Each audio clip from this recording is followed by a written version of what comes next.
Hello my dear students. आज की class में हम सीखेंगे active voice and passive voice, और एक्टिव वॉइस से पैसिव वॉइस में कैसे कन्वर्ट करते हैं या पैसिव वॉइस को एक्टिव वॉइस में कैसे कन्वर्ट करते हैं। ये दोनों ट्रिक हम आज की क्लास में सीखेंगे।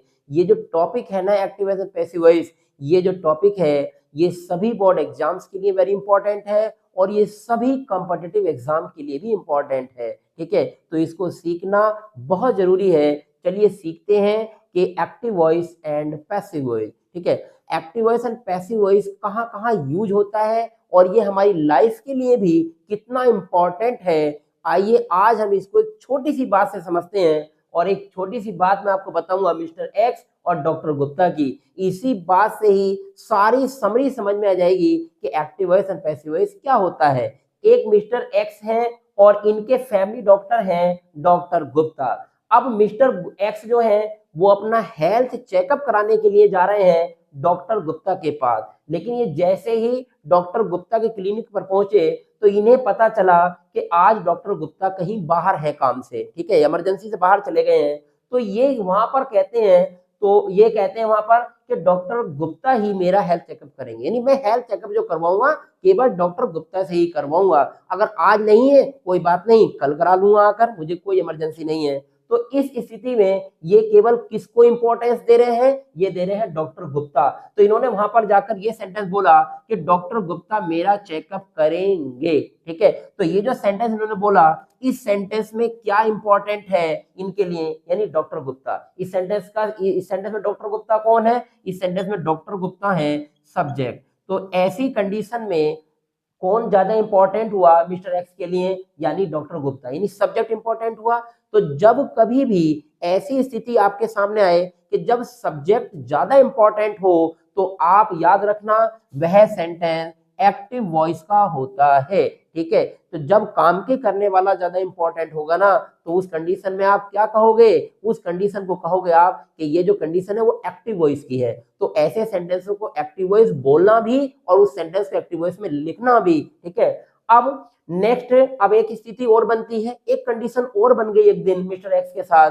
मिस्टर एक्स के एक दिन चोट लग गई। ठीक है, और इनकी चोट से बहुत ज्यादा ब्लड फ्लो हो रहा है, यानी ब्लड निकल रहा है, और इनको एकदम से ले जाया गया डॉक्टर गुप्ता के पास। अब डॉक्टर गुप्ता बाई चांस उस दिन भी नहीं मिले तो क्या अब ऐसी कंडीशन में ये कहेंगे, क्या ये ऐसे कहेंगे कि आज नहीं चलो कल दिखा लेंगे? ये ऐसे नहीं कहेंगे ना, ये तो कंफर्म हो के ऐसे नहीं कहेंगे कि कल मिल लेंगे, जैसे हेल्थ चेकअप के लिए कह रहे थे। तो अब इन्होंने क्या काम किया? इन्होंने कहा कि मेरा ट्रीटमेंट जल्दी से जल्दी किया जाए। इन्होंने कहा मेरा ट्रीटमेंट किया जाए। इन्होंने कहीं भी सेंटेंस में डॉक्टर गुप्ता का जिक्र नहीं किया। भाई इन्होंने कहा कि चाहे जो भी हो जल्दी से इसे मलहम पट्टी कर दो। ठीक है, तो ये जो सेंटेंस उन्होंने बोला कि मेरा ट्रीटमेंट किया जाए, तो इनके लिए क्या जरूरी हुआ? इनके लिए जरूरी हुआ इनका काम। ठीक है, यानी इनका ट्रीटमेंट इनके लिए कंपलसरी हो गया। तो जब कभी भी ऐसी कंडीशन बने आपके साथ या किसी के साथ भी कि जब काम के करने वाला इतना इंपॉर्टेंट ना हो बल्कि काम ज्यादा इंपॉर्टेंट हो, तो उस कंडीशन में आप उस सेंटेंस को पैसिव वॉइस में बोलना भी और पैसिव वॉइस में उस सेंटेंस को लिखना भी। ठीक है, तो समझ में आया active voice and passive voice क्या होता है? ये एक कंडीशन होती है कि जहां कहीं भी आप सब्जेक्ट को ज्यादा इंपॉर्टेंस देंगे तो वह जो कंडीशन बनेगी वो एक्टिव वॉइस की कंडीशन होगी। और जब कभी भी आप अपने काम को ज्यादा इंपॉर्टेंस देंगे, जब अपने वर्क को ज्यादा इंपॉर्टेंस देंगे, तो वह जो कंडीशन बनेगी वह बनेगी पैसिव वॉइस की कंडीशन। तो आप तो क्लियर हुआ ना? ऐसा भी यहाँ से सीखा है, वही चीजें मैंने यहाँ पे लिखी हैं कि एक्टिव वॉइस में सब्जेक्ट को इंपॉर्टेंस दिया जाता है, या ऐसे कह दें कि एक्टिव वॉइस में एक्टिव होता है सब्जेक्ट। ठीक है, नेक्स्ट है पैसिव वॉइस में क्या होता है? पैसिव वॉइस में सब्जेक्ट जो होता है ना वो इनएक्टिव होता है, यानी कि सब्जेक्ट एक्टिव नहीं होता बल्कि क्या एक्टिव होता है? उसका काम। जब कभी भी किसी सेंटेंस में वर्क इंपॉर्टेंट हो या वर्क को इंपॉर्टेंस दिया जाए तो वह सेंटेंस होता है पैसिव वॉइस। ठीक है, अब देखिए सेंटेंस से देखते हैं, वो तो हिंदी के सेंटेंस से, थोड़ा इंग्लिश के सेंटेंस से भी हम समझ लेते हैं कि भाई active voice and passive voice क्या है। देखिए, रिया स्पीक्स द ट्रूथ, रिया सच बोलती है। तो इस सेंटेंस में सच बोलने का काम कौन कर रहा है? रिया कर रही है। तो रिया क्या है इस सेंटेंस में? सब्जेक्ट। अर्थात इस सेंटेंस में रिया को ज्यादा इंपॉर्टेंस दिया जा रहा है कि भाई सच जो बोल रही है वो रिया है। तो इस सेंटेंस में जब सब्जेक्ट एक्टिव है तो यह सेंटेंस कैसा हुआ? यह सेंटेंस एक्टिव वॉइस का हुआ। क्लियर हुआ? नेक्स्ट है ही ब्रोक द विंडो, उसने खिड़की तोड़ दिया। तो खिड़की तोड़ने का काम किसने किया? ये महोदय है, यानी ही। तो ही कौन है इस सेंटेंस में? ही सब्जेक्ट है। इट मींस ये जो वाक्य है ये एक्टिव वॉइस का है, यानी कि इसमें ये ही यानी सब्जेक्ट एक्टिव है। नेक्स्ट है the road has been constructed, road को बना दिया गया है। अब आप बताओ रोड क्या अपने आप बन गई या किसी ने बनाई? बनाई तो होगी लेबर ने या मजदूरों ने, लेकिन उनका जिक्र ही नहीं है, केवल काम पर फोकस किया गया है कि भैया रोड बनी, हमें नहीं पता किसने बनाई। ठीक है, तो इस स्थिति में हमारे लिए हमारे रोड ज्यादा इंपॉर्टेंट हुआ, जब तो उसने कहा कि रोड बन गई। ठीक है, चाहे किसी ने भी बनाई। तो जब काम ज्यादा इंपॉर्टेंट हो यानी ऑब्जेक्ट ज्यादा इंपॉर्टेंट हो तो ऐसी कंडीशन में सेंटेंस क्या होता है? वह सेंटेंस पैसिव वॉइस होता है। तो ये सेंटेंस कैसा है? ये सेंटेंस पैसिव वॉइस का। उन दोनों सेंटेंसों में सब्जेक्ट एक्टिव था तो एक्टिव वॉइस, और इसमें हमारा वर्क ज्यादा इंपॉर्टेंट है या ऑब्जेक्ट ज्यादा इंपॉर्टेंट है या ऑब्जेक्ट को इंपॉर्टेंस दिया जा रहा है तो sentence passive voice. Clear? Active voice से पैसिव वॉइस में कन्वर्ट करने के लिए 3 गोल्डन रूल को फॉलो किया जाता है। देखिए वो अभी आगे भी डिस्कस करेंगे और अभी आपको ओरली बता देता हूं कि एक्टिव वॉइस से पैसिव वॉइस में कन्वर्ट करने के लिए ऑब्जेक्ट को सब्जेक्ट बनाया जाता है और सब्जेक्ट को ऑब्जेक्ट बनाया जाता है, और जो बीच में वर्ब होती है ना उसकी थर्ड फॉर्म का यूज करते हैं। तो ये 3 चेंजेस हमें करने होते हैं एक्टिव वॉइस से पैसिव वॉइस में कन्वर्ट करने के लिए। तो इससे भी पहले इन्हें हम समझ पाए कि भाई कैसे चेंज होते हैं, उससे पहले आपको सब्जेक्ट की पहचान होनी चाहिए। आपको पहचान होनी चाहिए उस सेंटेंस में वर्ब क्या है, और फिर ऑब्जेक्ट की पहचान होनी चाहिए। कभी कभी ऑब्जेक्ट एक नहीं दो दो भी होते हैं। ठीक है, तो उन सब की पहचान के लिए मैंने कुछ सेंटेंस लिखे हैं। पहले हम डिस्कस कर लेते हैं कि भाई सब्जेक्ट क्या होता है, वर्ब क्या है एंड ऑब्जेक्ट क्या है। ठीक है, इन्हीं पर ही डिपेंड है active voice and passive voice का चेंज करना। ठीक है, तो चलिए देखते हैं सब्जेक्ट क्या है। तो अगर किसी वर्ब से, अगर उस सेंटेंस में दी गई वर्ब से यानी क्रिया से अगर आपने हु का क्वेश्चन कर दिया, हु का मतलब कौन या किसने, तो उसमें सब्जेक्ट फाइंड हो जाता है। ठीक है, चलिए देखते हैं। जैसे रिया स्पीक्स द ट्रुथ, रिया सच बोलती है, तो इसमें वर्ब क्या है? स्पीक माने बोलना। इससे पूछो भाई हु स्पीक्स द ट्रुथ, सच कौन बोलता है? तो कौन बोलता है बताइए? रिया। तो इस सेंटेंस में क्या क्या सब्जेक्ट है? रिया सब्जेक्ट हुआ। अब तो समझ में आ रहा है, वर्ब से केवल हु का क्वेश्चन करना है, सब्जेक्ट निकलकर आपके सामने आ जाएगा। नेक्स्ट है Rohan gave me a book, Rohan ने मुझे किताब दिया। तो किताब किसने दी? Who gave a book to me, मुझे किताब किसने दी? तो ये जो क्रिया है ना गेव, इससे आप क्वेश्चन करो हु गेव, किसने दिया किताब? तो किसने दिया बताइए? रोहन ने दिया। तो रोहन क्या हुआ इस सेंटेंस में? सब्जेक्ट हुआ। नेक्स्ट है my mother washes my cloth, मेरी माँ मेरे कपड़े धोती है। तो हु वॉशेस माई क्लॉथ, इससे पूछेंगे भाई कपड़े धोने का काम इस सेंटेंस में कौन कर रहा है? यानी माई मदर। तो माई मदर इस सेंटेंस में क्या हुआ? सब्जेक्ट हुआ। नेक्स्ट है I do not tell a lie, मैं झूठ नहीं बोलता। तो इस सेंटेंस में who does not tell a lie, कौन झूठ नहीं बोलता? अर्थात मैं, यानी आई। तो आई क्या है इस सेंटेंस में? सब्जेक्ट है। और इस सेंटेंस में वर्ब क्या है? ये रही। इस वर्ब से क्वेश्चन करेंगे who does not tell a lie, भाई झूठ कौन नहीं बोल रहा? तो मैं नहीं बोल रहा, इसमें आई सब्जेक्ट है। अब नेक्स्ट है why did he not complete his work, उसने अपना काम कंप्लीट क्यों नहीं किया? तो इस सेंटेंस में वर्ब है कंप्लीट करना, तो ये वर्ब है। इससे पूछो भाई who did not complete his work, किसने अपना काम पूरा नहीं किया? तो अर्थात ही ने। तो ही क्या है इस सेंटेंस में? ही इस सेंटेंस में है सब्जेक्ट। तो अब तो समझ में आया कि सब्जेक्ट क्या होता है। जब किसी वर्ब से हमने हु का क्वेश्चन किया तो उसमें सब्जेक्ट निकलकर हमारे सामने आ जाता है। ठीक है, अब नेक्स्ट बात करेंगे हम वर्ब की। जो वर्ब होती है वो एक्शन होता है या क्रिया होती है। तो जो भी सब्जेक्ट के द्वारा एक्टिविटी की जाती है या सब्जेक्ट के द्वारा किया गया जो एक्शन होता है वो वर्ब होती है। ये तो अभी हमने डिस्कस कर ली। रिया ने क्या काम किया था? स्पीक का, तो ये वर्ब है। नेक्स्ट है रोहन ने क्या काम किया था? देने का, तो ये वर्ब है। माँ ने क्या काम किया था? वॉशिश यानी धोने का, तो धोना वर्ब है। I do not tell a lie, मैं झूठ नहीं बोलता, तो इसमें मैंने क्या काम किया था? बोलने का, तो बोलना वर्ब है। Why did he not complete his work, तो इसमें क्या काम हुआ था? कंप्लीट करने का, तो कंप्लीट करना वर्ब है। तो वर्ब समझ में आती है। वर्ब जो होता है वो एक्शन होता है सब्जेक्ट के द्वारा। ठीक है, नेक्स्ट है ऑब्जेक्ट क्या होता है? अगर हमने वर्ब से, ध्यान रखना, अगर हम वर्ब से व्हाट या whom का क्वेश्चन कर दें तो आपके सामने निकल कर आ जाएगा खुद ब खुद, क्या निकल कर आएगा, ऑब्जेक्ट निकल कर आ जाएगा। बस केवल व्हाट का या whom का क्वेश्चन करना। व्हाट मीन्स क्या और whom का मीन्स होता है किसे, किसे या किसको, ठीक है। तो इसका मीन्स होता है क्या या किसको। तो ये भी देखें अब कि ऑब्जेक्ट कैसे निकलता है। जैसे रिया स्पीक्स, तो इससे पूछो भाई कि रिया स्पीक्स व्हाट, रिया क्या बोलती है, तो इस सेंटेंस में निकल गया सच बोलती है। रिया स्पीक द ट्रुथ, तो रिया स्पीक्स व्हाट, तो इट मींस ट्रुथ, तो ये ट्रुथ क्या हुआ, ये ऑब्जेक्ट है। नेक्स्ट है Rohan gave me a book, Rohan ने मुझे एक बुक दिया, तो Rohan gave me what, Rohan ने मुझे क्या दिया, तो एक बुक दी, ये भी ऑब्जेक्ट है। अब इससे हमने, अभी तो हमने व्हाट का क्वेश्चन किया तो निकल कर आया बुक। अभी हम क्वेश्चन करते हैं whom का, कि भाई किताब किसको दी, ठीक है। रोहन ने दी तो सही, किताब दी, लेकिन किसको दी, whom का मतलब किसको दिया किताब, तो मुझको दिया, तो ये भी ऑब्जेक्ट है। तो इस सेंटेंस में डबल ऑब्जेक्ट है, ठीक है, या डबल या दो दो ऑब्जेक्ट है। नेक्स्ट है my mother washes my cloth, मेरी माँ कपड़े धोती है, तो इस सेंटेंस में इस वास से पूछो कि भाई क्या धोया जा रहा है, या व्हाट इज बीइंग वॉश्ड, क्या धोया जा रहा है, तो बताइए क्या धोया जा रहा है, माई क्लॉथ, तो माई क्लॉथ क्या हुआ इस सेंटेंस में, ऑब्जेक्ट हुआ। नेक्स्ट है I do not tell a lie, इस वर्ब से पूछो भाई कि क्या नहीं बोला जाता, ठीक है, मैं क्या नहीं बोलता, टेल माने बोलना, क्या नहीं बोलता बताओ, तो वो नहीं बोलता लाई, तो लाई क्या हुआ इस सेंटेंस में, इस सेंटेंस में लाई हुआ क्या, ऑब्जेक्ट हुआ।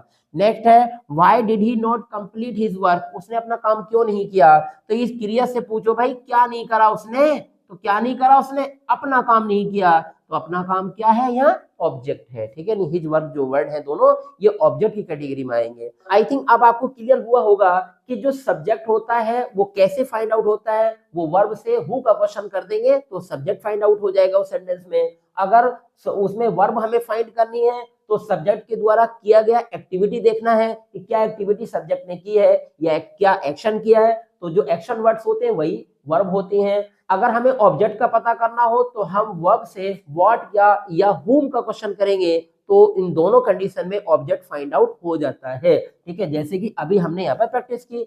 अब हम ये देखेंगे कि ऑब्जेक्ट टू काइंड्स के होते हैं। पहला होता है डायरेक्ट ऑब्जेक्ट, तो डायरेक्ट ऑब्जेक्ट जब हमें निकालना हो तो वर्ब से केवल व्हाट का क्वेश्चन करिए, जो व्हाट का क्वेश्चन करने से आएगा वो होता है डायरेक्ट ऑब्जेक्ट। और हमेशा याद रखना कि डायरेक्ट ऑब्जेक्ट नॉन लिविंग होता है, यानी कि वो मृत होता है, सांस नहीं लेता है, जिंदा नहीं होता है, ऐसे मान लेंगे, ठीक है। तो अब इस सेंटेंस में देखें कहाँ डबल ऑब्जेक्ट आए थे, देखिए जैसे माय, जैसे दो ऑब्जेक्ट वाला ये रहा, Mohan gave me a book, Mohan ने मुझे किताब दिया, तो जब वर्ब से हमने पूछा था कि भाई क्या दिया, तो क्या दिया था, एक किताब दिया था, तो क्या का आंसर ए बुक है, तो ये जो ए बुक है, जब क्या का आंसर करने से आया है तो ये कैसा ऑब्जेक्ट है, ये डायरेक्ट ऑब्जेक्ट है। और डायरेक्ट ऑब्जेक्ट की पहचान वो नॉन लिविंग होता है, तो बुक एक नॉन लिविंग भी तो होती है ना, ये कोई सांस थोड़ी लेती है, जिंदा थोड़ी होती है, तो इट मीन्स ये डायरेक्ट ऑब्जेक्ट है। अब देखिए जब वर्ब से क्वेश्चन करेंगे हुम का मतलब किसे, तो जब वर्ब से हुम का क्वेश्चन करेंगे, देखिए ये रहा, तो वह इनडायरेक्ट ऑब्जेक्ट होता है। भाई पहला तो डायरेक्ट ऑब्जेक्ट वो व्हाट का क्वेश्चन करने से आएगा, दूसरा होता है इनडायरेक्ट ऑब्जेक्ट, और इनडायरेक्ट ऑब्जेक्ट हुम का क्वेश्चन करने से आता है, और वो एक लिविंग होता है यानी जिंदा होता है। तो अभी हमने हुम का क्वेश्चन भी किया था, यहाँ देखिए, तो रोहन गेव हुम अ बुक, रोहन ने किसको एक किताब दिया था, तो यानी मुझको दिया था, तो मी माने मुझे, तो मैं तो जिंदा हूं ना यार, लिविंग हूं ना, जब तो आपके सामने बोल रहा हूं, तो इसलिए क्या है यहाँ पर, इसलिए जो ऑब्जेक्ट है ये इनडायरेक्ट ऑब्जेक्ट है। तो आपकी बात समझ में आ गई, ठीक है, कि इस तरह से हम subject verb and object find कर सकते हैं, ठीक है। अब आगे बात करते हैं, देखें एक छोटी सी और बात समझ लो क्योंकि ये भी बहुत इंपॉर्टेंट है। जिस वर्ब के बाद ऑब्जेक्ट आते हैं ना, उस वर्ब को ट्रांसिटिव वर्ब कहते हैं। क्या कहते हैं, ट्रांसिटिव वर्ब। इस वर्ब के बाद ऑब्जेक्ट था ना, तो ये ट्रांसिटिव वर्ब। ये जो ट्रांसिटिव की स्पेलिंग में मैं लिख दूं, ठीक है, ट्रांसिटिव की स्पेलिंग इधर लिख देता हूं, ट्रांसिटिव, ट्रांसिटिव वर्ब, ये कंपटीशन में बहुत ज्यादा पूछी जाती है, ठीक है, कि ट्रांसिटिव वर्ब कौन सी होती है।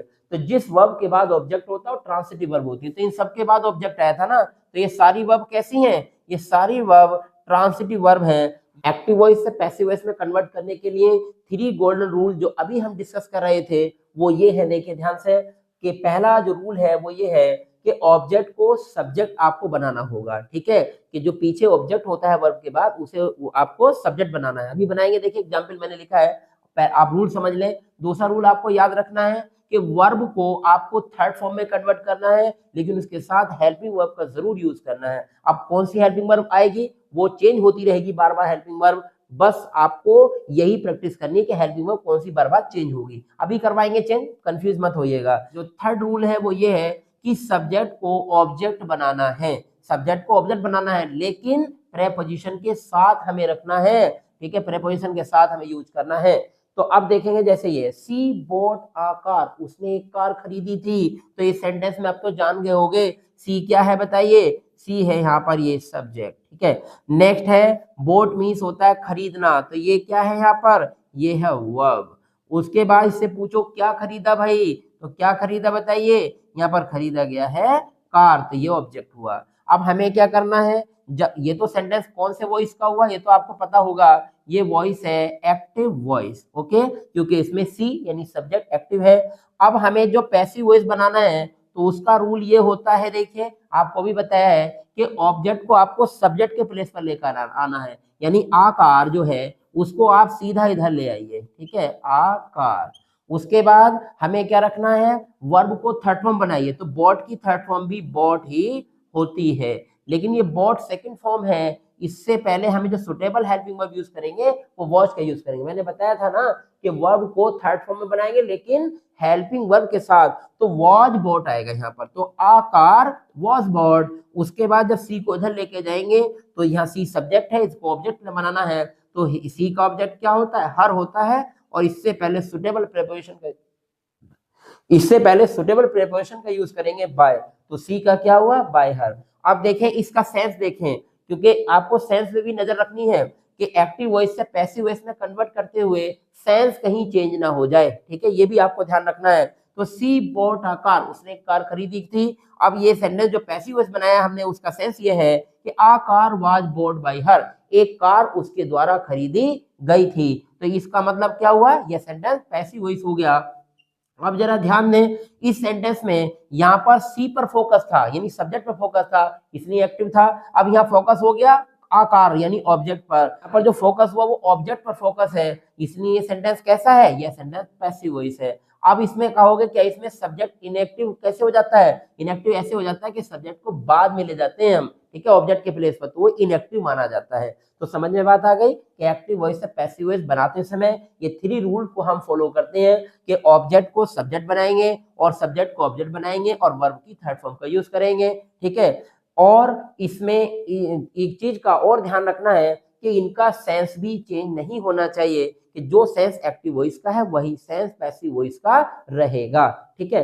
एक्टिव वॉइस से पैसिव वॉइस के लिए ये टेबल वेरी इंपॉर्टेंट है, आपको याद रखना है। देखिए इस कॉलम में मैंने सारे सब्जेक्ट लिखे हैं और इस कॉलम में जितने प्रोनाउन मैंने लिखे हैं वो सारे ऑब्जेक्ट हैं। देखिए ऐसे याद रखना है कि आई एक सब्जेक्ट होता है, वी भी सब्जेक्ट होता है, यू भी सब्जेक्ट होता है, ही भी सब्जेक्ट होता है, सी भी सब्जेक्ट होता है, ये सारे सब्जेक्ट हैं, ओके। और इनके ऑब्जेक्ट ये हैं, जैसे आई का ऑब्जेक्ट क्या होता है, मी, और ये इस तरह भी याद रखना है ये रिवर्सिबल भी है, ठीक है।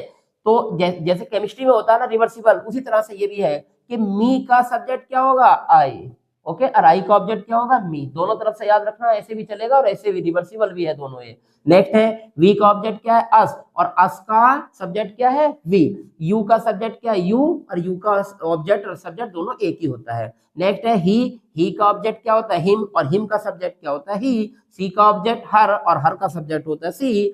दे का ऑब्जेक्ट होता है देम, और देम का सब्जेक्ट होता है दे। इसी तरह अब आगे ये थोड़ा सा इसे ध्यान रखना, अगर कोई भी नाउन है तो नाउन का सब्जेक्ट और ऑब्जेक्ट एक ही होता है। जैसे कोई कहा जाए रमेश, रमेश एक नाउन है, अगर रमेश को कहें कि भी रमेश का ऑब्जेक्ट क्या होगा तो रमेश ही होगा, कि नाउन का सब्जेक्ट और ऑब्जेक्ट वही होता है जो नाउन होता है, ठीक है, ये दोनों सेम ही रहते हैं। तो इसको आपको अच्छे से याद कर लेना है, ठीक है। अब हमारा ये first part active voice and passive voice का कंप्लीट होता है। ये पार्ट अगर आपको पसंद आया हो तो please like my video, if you are new to my channel तो please subscribe my channel. Thank you very much for watching my video.